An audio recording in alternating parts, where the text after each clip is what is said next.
everybody. Today I want to talk about a man with big boots, and I'm not talking about these ones.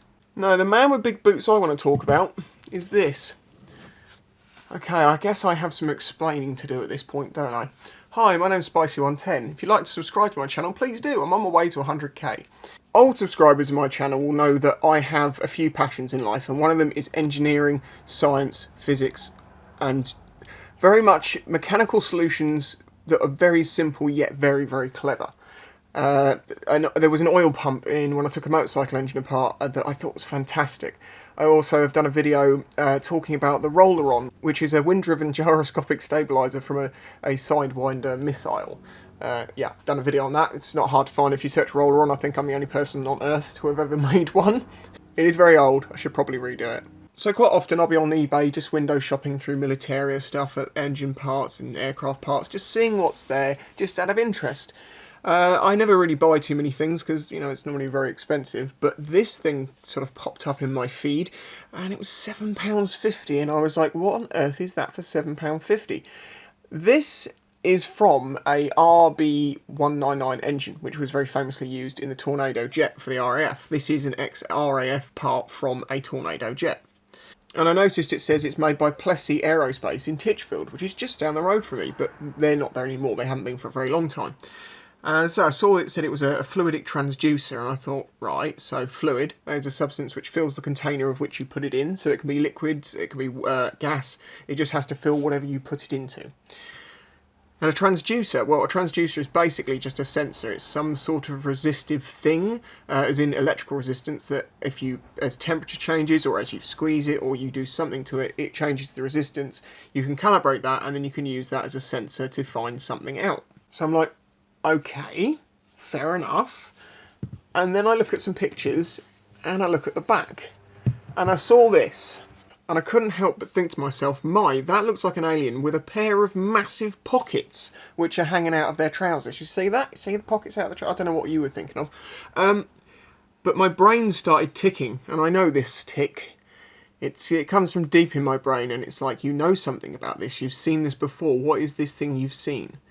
And it made me think of this, which I'd seen in the past. So if you look at this shape here, you'll notice it's the same as this. Now this is a bistable amplifier flip-flop. I'm not joking. And this is a very interesting thing, and it's something that there has actually been videos on YouTube not too long ago, and I think that's where I may have looked into this more and learnt more and seen this, which is to do with fluid logic, which is kind of like having a programmable physical thing with tubes in it that you put liquids through, and depending on certain parameters it changes the way it comes in and out of this block. Fluid logics can get really complicated. So my understanding of this thing is that it is actually a flow switch which has no moving parts. So it's my understanding you have a flow of fluid that will come in and go out one of these directions. And then you have these side ports, and if you put a pressure onto that side, it's going to switch the flow. And because of the way that it comes down here, this little hole, I don't understand this. I'm going to keep saying understand this because I can be corrected. I'm not a genius. I'm self-taught.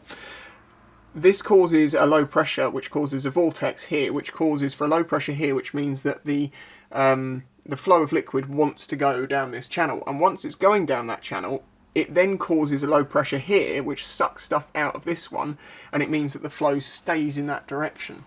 But if you put a pressure or flow on the opposite side, it would switch back again. That is my understanding of a bistable amplifier flip-flop. The very interesting thing is that this is very comparable to my understanding of a flip-flop electrical circuit. And that kind of makes sense because electrical circuits and fluid logic are very similar in a way. Instead of, you know, electrons going down the wire, you've got fluid going through, whether that be gas or whether that be a liquid. Now, if you have some sensors in here, you can get a readout analog-wise, because remember, this is old technology, that gives you a reading to let you know what state that it's in. Okay, how on earth does that work and what does it do? And this is where the rabbit hole began. I start searching the internet to find out what this thing does. Now, one of the things about military stuff is that unsurprisingly, not a lot of information is out there publicly for you to look at unless it's super, super old. Now this comes from, I believe, this is dated the 7th of the 11th, 1985. So it is old tech, but it's not that old, so the information isn't necessarily out there. You know, if you wanted to know about like a Lancaster or a Spitfire, you're going to find all the information you want. Also, because the RB199 engine was actually upgraded and used in the first Typhoon fighters. I believe they changed the engine later, but there may still be relevant tech within this engine. So finding the information is not too easy, to say the least. And then I was searching YouTube and I saw a video with one of these in the thumbnail, and there is a chap who I assume is French, and he basically just takes apart pieces of old equipment. And I thought, finally, I'm going to get the answer to my question of how this thing works and what it does. And it would seem he didn't really know what it did or how it worked, which is fair enough, because it's taken me a week and some good contacts to be able to find out. Now I'm going to just borrow a couple of screenshots from his video, but you can see the inside of it. The reason I'm not taking it apart is because he has done, and not a lot is revealed. It's basically 3 flat plates with a gasket material in between, which is very soft, and then there's just holes which interconnect things either side. And then underneath all this, there are 2 round pots, you might call them, with a contact top and bottom, and some little discs and things in the middle of there. So I even went down the lines of thinking, well, this must be used on other aircraft, so yeah, I've got to be able to find out about this somehow on commercial stuff. There must be information out there. Apparently not. And that's the point that I realised I needed help. Well, I realised that a long time ago, to be honest, but I contacted a friend. Mr. Chip Murphy of DMEvlogs, because he is ex-RAF. And I thought, well, if anyone's going to know about this or have a better idea about this, it's him. Now, I'm not going to give too much information because I don't know how much of what he did in the RAF he's talked about. So I'm just going to say that he was able to help me a little bit, and then he was able to help me a lot because he contacted a couple of his friends from when he was in the RAF who knew about this, and this is where the first pieces of information started coming in. But I'll get to those messages in just a moment because they are very funny. But before I do that, I do think I need to explain a little bit more so you, when we do say about what this thing is, you're going to get what it does and how clever it is, and equally how simple it is. So I noticed on the front that it said TPR, and I looked into jet engines and TPR seems to stand for turbofan pressure ratio, and I was like, okay, what's that? So then I have to start learning about turbofan pressure ratios. So to understand turbofan pressure ratio, we need to unravel a little bit out of that name. Turbofan, well, what is a turbofan? Jet engine. Well, first we have to explain what a turbojet engine is, or how a jet engine works at all. I'll try and keep this as simple as possible. So a turbojet engine is an engine where you'll have the vessel, the shape of the engine is larger at the front, and then you have low pressure compressor fins here, and that goes to the high pressure compressor, which then goes into an area which gets slightly larger because you actually need to slow this air down a bit, because it then goes into the combustion chamber, and this is where basically fuel is added and it's set fire. This then massively expands that gas which is being compressed. It is actually suck, squeeze, bang, blow, just like a car engine. Suck, squeeze, bang, blow. So we've gone through our suck, squeeze bit, bang bit. The blow bit is where your gases come out, and then that gives you the thrust forward because every action has an equal and opposite reaction, and thus the engine must go that way, and if you stick it onto a plane, well then it's going to make the plane go forward. So the turbojet engines can produce a lot of power and they're quite a lot smaller. However, because of specifications of the Tornado, they wanted it to be able to go fast and low. You need a larger surface area fan, a bit more like a propeller. You see, if you take this central part and you put a propeller on it, you have a turboprop engine, which is a jet engine that then drives a propeller. And this is kind of similar to that, apart from it's ducted. So if you imagine this is actually the outside of the engine now, like this, what happens is you have the air that comes in, it goes through the low pressure compressor, goes into the high pressure compressor, then slows down a bit, then gets combusted, then shoots out the back. This gets spun by those gases going out the back, which in turn, because it's on the same shaft, well actually there is 3 shafts here, that gets a little bit complicated, but in the basic terms of a jet engine, the rear ones get driven faster by the expanding gases out this way, which in turn turns the front faster, which sucks more in, and thus it continues to suck air in, compress it, and blow it out the back. So unlike a turboprop engine, which just has its propeller out the front like you'd see on any classic plane, this uses a fan, and it's ducted, so this is actually the outside of the engine now. So this all runs, which runs this fan, which works like a propeller, and that brings air through this way, which is more effective at lower altitudes, and that blows air out the back without being heated or anything like that. It's just taken straight through. I actually believe that on the RB199 engine, the Tornado engine, these outside shields were bulletproof, because obviously you didn't want bullets going into your actual jet engine and causing an explosion. As a quick side note, this is actually a blade from an RB199 engine. It's probably from up this end because it's very long, so it'll be on the low pressure side. These are, to my understanding, made out of a single crystal of metal. Metal is made up of a load of crystals which are all interlacing, and the more of those you have, generally the weaker the metal is, because it has many places that it can fail. So Rolls-Royce developed, I believe it was actually an accident how they discovered it, but they could cast parts that would end up being one crystal of metal. The entire thing is one crystal of metal, which makes it very uniform inside and makes it very, very, very strong. If you don't want these breaking up in the middle of your jet engine, it's going to cause a very bad time. But to give an idea of just how strong these are, not this particular one, but some blades, at the rate that they spin, which is about 800 miles an hour, the centrifugal force pulling it away from the centre of the engine is the equivalent of 18 tonnes. Now the interesting thing is that if you measured this as is, or you measured it with a load of 18 tonnes on it, it wouldn't stretch, it wouldn't change, it would be molecularly exactly the same. It is insane. Part of the reason they needed this is because the metal needs to not melt because it's getting really, really hot. By doing this, it increases the melting temperature of the blade material itself, but they've also put a ceramic coating on it, which I believe gives it an extra 400 degrees resistance. So yeah, there's an awful lot of tech in that little blade. Some of the ones in the combustion chamber have actually got holes throughout them and like a honeycomb section to it, which helps dissipate heat. And one of the little channels inside one of these little blades can dump as much heat in a second as it takes to boil a kettle. These are just facts that enter my brain and now will never leave. Okay, so as we explained, the air comes in, it's compressed more, it explodes, and then that expansion causes this to spin and it goes out the back and gives you thrust. And then this on the front is just being powered like it's a ducted propeller, really. It's a fan, and that helps bring more air through, which has got no fuel involved with it. It's just physically being pushed. Now the jet engine itself has got numbers as you go down, depending on how complicated it is. It's normally like 1, 2, in a very simple sense, it would be 1, 2, like 3, 4, 5, something like that. Some have like 7. But the turbofan pressure ratio is basically you take the pressure from the front, the upstream low pressure side, and the rear low pressure side, and then with that information, knowing the parameters of how the engine normally runs, you get, basically it tells you how much of your engine's reserve you have left to use, as I understand it. So instead of having like a rev counter that's telling you how high it's going, it's telling you how much power you've got left. This is done in Bentleys, I believe, and Rolls-Royces for that reason. You'll notice it says like power reserve rather than other stuff. So even though I'd got to this point and worked at this much, I still didn't really know exactly what it did. I mean, I kind of guess it had something to do with that, but was it doing it by heat? Was it doing it by pressure? What's the case? So, as I say, I got some messages in return.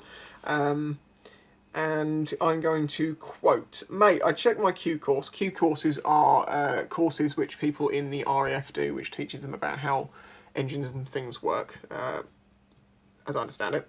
The thing you're on about, controlled reheat. Reheat is also known as afterburner. Housed piezoelectric crystals, apparently. I remember the smoothies calling it a flip-flop valve or man or something. The other person who was contacted said, it's the flip-flop man, or squashed frog, or man with big boots. It houses a piezoelectric crystal controlled fuel flow in reheat. It's called the flip-flop man. Well, flip-flop man we can get because it is a flip-flop valve, so that makes sense. Squashed frog?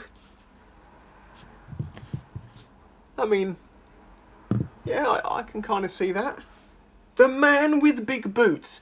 This is where the name of this, well, the thumbnail came from. What on earth? How did this get the name The Man with Big Boots? Maybe it's because it's in charge, because we found out more information. Thanks to my mate, probably British, who also knows some people, he was able to get me a little bit more specific information about what it did. It's the nozzle pressure ratio transducer. It means the difference in pressure across the LP turbines, that's low pressure front and back.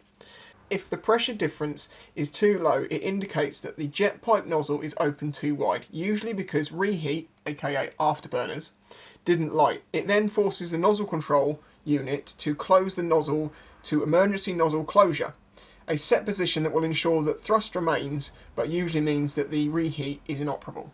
So this little puppy basically senses whether the afterburners are running properly or not, because if they don't light properly, like we mentioned here, you can have a problem if you have this air travelling too fast. It can cause blowout where the engine basically blows all the flames out. The same thing can happen, I believe, where it won't light properly because of the speed of the air coming out the back of here. So now we need to quickly explain how afterburners work. Afterburners, you know, like on Top Gun, when they shove the jet fighters' throttles forward, big flame shoots out the back. That's a reheat afterburner. It's a way of creating more thrust for takeoff and for supersonic flight, which is one of the reasons why the Tornado had it, because it was a supersonic jet. Well, actually, it was a lot more than supersonic. It was quick. I love the Tornadoes. They were the jets that the Air Force had when I was growing up. So you know, they're iconic to me. Anyway, so afterburners. So as we know before, the air comes in, compressed a little bit, compressed a bit more, combustion, then it expands through the exhaust, and that's how you get your thrust. Well, basically an afterburner has bars going into the engine. I don't know exactly where they are. I think they're around here. If you imagine this is the end of the engine, they basically come down like this throughout, looking down the engine, and then the fuel sprays out sideways from these bars, which atomizes, and then that gets ignited, and then that's when you get your flame coming out the back of the engine. And what that does is actually burn off the residual oxygen that's left in the exhaust that hasn't been burnt, and that can increase thrust by up to 50%. So that is why you have that. Now, as I mentioned, you have to slow down the gases in the combustion chamber a bit, because if you don't, you can lead to a risk of having a thing called a blowout, where it blows the flame out, so the engine stops running. And it's for that reason, I believe, that there is a chance that the afterburner won't light, the reheat won't light, because it's been blown out, basically. A bit like a blowtorch, I think. You know, sometimes it takes a few goes to get a blowtorch to light. It just... See, it's just blowing the flame out. Why is it not lighting? It makes no sense. But it's because the pressure's too high. Turn it down, and it lights. So I think that is why you need to be careful about whether an afterburner or a reheat is actually lit or not. And that is why this thing exists. So I was like, okay, can you just sort of find out if he knows what makes it switch backwards and forwards? And the reply I got was, the man with big boots actually represents the chambers and the flow of the air from low pressure turbine upstream and downstream pressures. So like we mentioned about turbofan pressure ratios from front and back. As the flow changes due to the differing pressures in the chambers, the sensor in the bottom of the boots, the piezoelectric crystals we talked about down here, sense a different resultant and provide a signal to the NCU, not a clue what that means, ENC, not a clue what that means, but solenoid. So it's some sort of electrical switch, so it's turning on or off. He adds, I think, from my dim memory, the sensors in the boots are piezoelectric crystals, but cannot always recall 30 years ago. I have to say, my big respect to the people in the RAF and all the services, in fact. But particularly, you know, the engineers, they're amazing people. I've met a few of them. They're all very funny. You all seem as mad as a box of frogs, maybe squashed frogs. You have a language of your own that makes no sense. And you seem to have just amazing memories, but also I think that probably comes down to having a true passion for what you're doing. If you really love the thing you're working on, you want to know everything about it. I think, I don't know, I can't speak for them, but I think that might be why they have such good memories, because it's something that's so impassioned to them. Using my understanding of everything and my logic and my reasoning, I'm now going to explain how I think this thing works. And if someone's from the RAF and knows for definite can confirm this or not, I would love for you to say so. And correct me, I don't mind being corrected. I am just a student, as it were. I'm just trying to learn these things because, well, I don't need to learn any of this stuff. I don't know why I do this. I just can't stop it. Okay, I'll be honest. This part of the video is actually filmed a day or two after I filmed the first part of the video, after I got through editing, through the draft render, everything. Because I thought that the name, the man with big boots, probably came from the fact that this is a controlling unit, and when this says no, it means no. but I should have been far more literal. The reason it's called The Man with Big Boots is because this looks like a man with big boots. There's me trying to find some complicated metaphorical meaning, but no, it's because it looks like a man with big boots. And this also answers the question of squashed frog. I think they're suggesting that this looks like a squashed frog. There is a lesson in this, which is if you look at things too in depth, you quite often miss the most obvious things. So this has got two fittings here, one up here, and then there's an electrical pin on the bottom which connects to the two piezoelectric crystals which are sensing pressure, as we now know. And we also know that we've got a feed from the low pressure turbine upstream and downstream, so I assume that is this one and this one, that I then assume come down this way or down this way, and then this one here, because it connects to this side, and that's, if you noticed from the drawings, that's where you have to send a signal in, which might be, you know, gas or something. I don't know how it's done. It might just be pressure. Not a clue. I think that changes whether it's going to go down this side or this side, which changes which of the piezoelectric crystals it goes to. So I do wonder if this has got something to do, like there's a switch that's switching them backwards and forwards, and then something's taking those two values, and if something seems off, it's like no, and it cuts out. Because this isn't physically doing it, as I understand it, this is just a sensor of the two pressures. Obviously nowadays, this would be a microprocessor and two sensors that could probably fit in something smaller than, well, much smaller than that. But this is old school, this is analog, and you had to come up with clever mechanical solutions to problems, and because it was military and they were pushing so hard, it's true to say that humans create their most wonderful and yet destructive things when we're trying to kill each other. It's what pushes technology forward and always has done. So just to recap that again, I believe that you have got these two, which I think are the inlets. You've got one from the front, one from the rear. It's coming through here. This, I believe, is probably how it's being switched for some reason, and it's going to the two sensors, and then something else is taking a signal from those two sensors and working out whether they need to shut down the nozzles for the afterburners. Well, there you go. I think that is the absolute best I can do to work out what the hell this thing is. This is why I love these things. With my built-in need for information and how things work, I can't help but when I see stuff like this, start wanting to know, and then I end up going down rabbit holes trying to find information. It makes me feel like the old days. Do you remember when you were a kid, and if you wanted to know the answer to something, it might have taken you weeks or days to find that information out, and you would have gone to people, and you would have spoken to them, and you would have discussed with them, things with them, and they would have given you stories, and you would have learned all about it, and the things surrounding it. Whereas in now, you can generally go to Google and say, what is what? And it will give you the answer, and you will never have to find out anything about it. You will never have to learn anything associated to it. You will not learn nearly as much if you use Google for all your answers. And also because you can't necessarily trust the answers that it gives you straight off.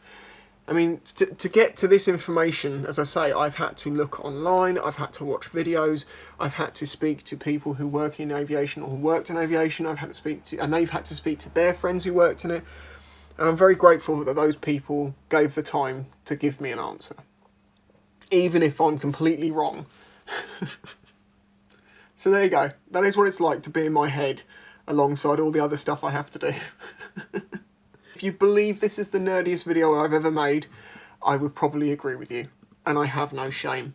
I'm passionate for things, I want to share it, I want to share information that I've learned, I want to learn more if I'm wrong, and I want other people to learn from it and be amazed by it and be inspired to maybe find out about stuff themselves.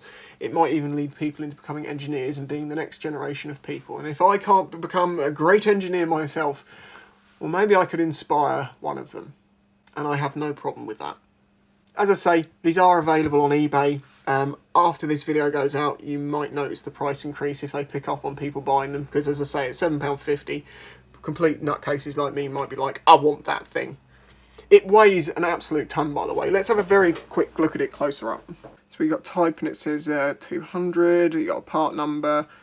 which is 754-1-32763-001, in case anyone wants to look. It's Mark 1, I know that much. Mods Incorporated 3581, and then it's got Ply, so Plymouth I guess, 7th 11th 1985. And then there's another number here, and then there's electro pencil marks, you know, like engraved marks. Can you see that?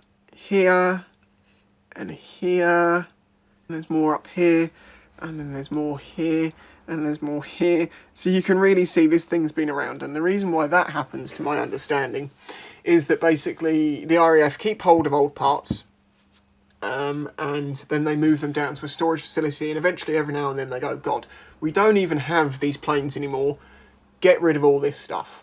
And then people who deal in surplus stuff buy that and then sell it on to the public. And that's how I get my hands on these sorts of things. And people are amazed you can buy these sorts of things. And you say, yeah, it's this thing cost me £7.50. It's probably cost the taxpayer, what, 2 or 3 grand to have made?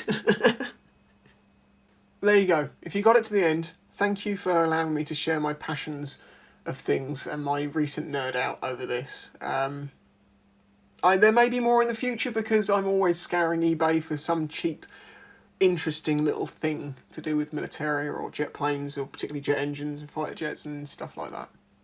Huge thanks to my Patreon supporters. Please leave a like if you enjoyed this video. Subscribe to it if you want to see some more stuff like it, but lots of other stuff besides. And I will finally say goodbye and catch you next time. That is the culmination of a week.